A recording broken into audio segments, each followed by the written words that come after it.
Federal Drive is presented by GEHA, Government Employees Health Association, proudly providing health and dental benefits to federal employees and their families. Visit GEHA.com.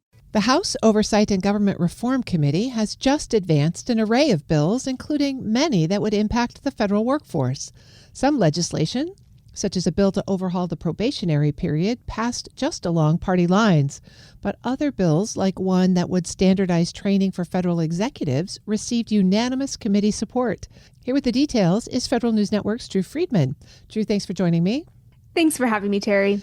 You mentioned one bill that advanced would change the probationary period for federal employees. That's certainly been a topic of interest over the last year. What would the bill do? So this bill, it was called the Equals Act from Representative Brandon Gill of Texas. And what this bill would do if it was enacted is double the length of the probationary period. Normally, federal employees who are either newly hired or promoted in the government have to serve a one-year probationary period in most cases. This bill would push that standard to 2 years for most new federal hires, with a couple of small exceptions.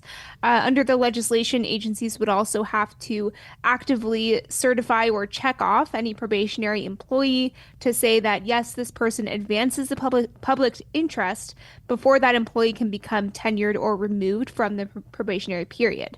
Anyone who is not certified in that way by an agency would be terminated from their job at the end of the probationary period. And Representative Gill, who introduced the legislation, said this is all building on an executive order from President Trump back in April, and he explained a little bit more. President Trump could not be more right. Probationary periods and trial periods are long-standing essential tools to ensure newly hired federal employees are sufficiently performing before their appointments are finalized permanently. An employee can often work for the federal government for over 25 years, and having an extra year probationary status to ensure the right employee becomes career tenured is a common sense good government measure. And again, that's Representative Brandon Gill, a Republican from Texas. That executive order that he referenced, it similarly required agencies to review and sign off on probationary workers. So what he said is the intention here is to make sure that new federal employees are carefully reviewed. He said there's been a history here with reports from the Government Accountability Office, for example, saying that there need to be reforms to those periods as well. Since that one was a Republican-sponsored bill, did the Democrats have a different position on the probationary period? That's right. There were a lot of criticisms from Democrats on the committee this week about this legislation from Republicans. It advanced, as you mentioned, in a party line vote of 24-19. Committee Democrats, they said that they were worried the probationary period changes would open the doors to more terminations of probationary workers. As we all recall, earlier this year, around February, tens of thousands of probationary employees were fired, and it led to a lot of legal issues and battles there.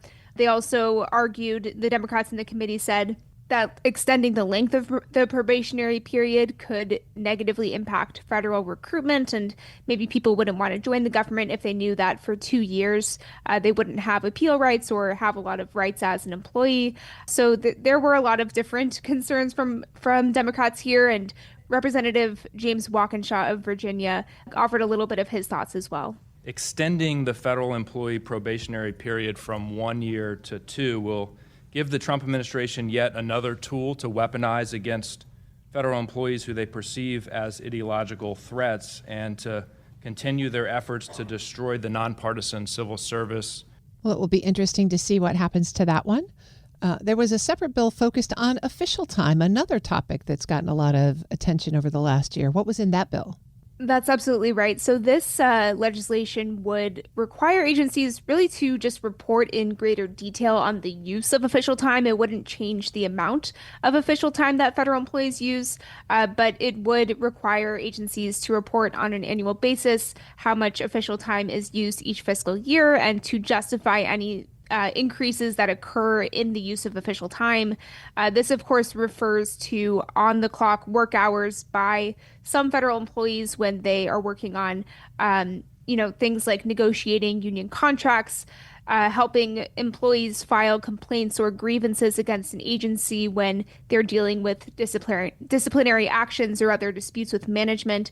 So this is a type of of work time that some federal employees who work as union representatives use. That's something that's come under a lot of criticism from the Trump administration and from Republicans who, believe that there really shouldn't be as much use of official time as there is. So it seems like what they're looking for here, and again, this was passed along party lines, what they're looking for here is to, just try to get more information, at least on how much it's being used.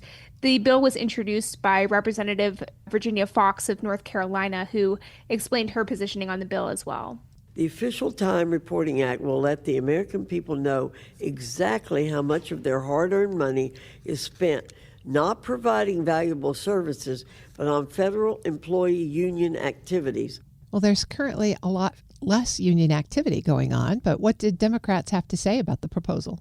They described this as an attack on union rights was some of the language that they used. They said that generally that official time is used for activities that support federal employees, and they said that it could be possible that having this closer eye on official time might let the Trump administration further limit union rights. As we remember earlier this year, President Trump signed a series of executive orders that told agencies to remove collective bargaining agreements from a lot of agencies. So that's something that's definitely been a target of the Trump administration this year. So the Democrats were concerned about how this could further push the administration in that direction and remove the ability of unions to support employees when they need it. Oversight Committee ranking member Robert Garcia of California argued that official time actually has a lot of positive effects as well. Official time is work time that employees are allowed to use for making the workplace safe, protecting workers from discrimination or harassment. Official time is important because it helps the federal workforce run smoothly. It can lower employee turnover, improve customer service, prevent expensive legal problems, and help agencies implement new programs and rules more quickly. There's a third bill in this package, Drew, one that looks at training for federal supervisors. How did they do on that one? So this one is a little bit different from the first two that we discussed. This one actually gained very strong bipartisan support from the lawmakers on the committee. It unanimously advanced in a vote of 43-0, so no votes against it. The bill is called the Federal Supervisor Education Act, and essentially what it would do is require agencies to really work with OPM to create training programs for federal supervisors who are either newly promoted into a manager role or who are newly hired into the federal workforce. The arguments in favor of the bill were that many federal supervisors might step into leadership roles without a lot of training, with no clear expectations for how they might be able to adjust to that role, and that some federal employees who maybe have a lot of technical expertise who end up getting promoted don't have the management expertise in the same way. So what they're trying to do here is try to create some sort of training program to make sure that people who do end up in those positions are able to, really effectively carry out their duties in that position. What's next for these three bills? Where do they go from here? So these three bills, along with a close to a dozen other ones, are being advanced to the full House for further consideration. The whole slate of bills, a lot of which, as you mentioned, affect the federal workforce, have it passed out of the committee with favorably. So, we'll see how the full House takes them up and what might come from here. That's Federal News Network's Drew Friedman. Drew, thanks for keeping us up to date.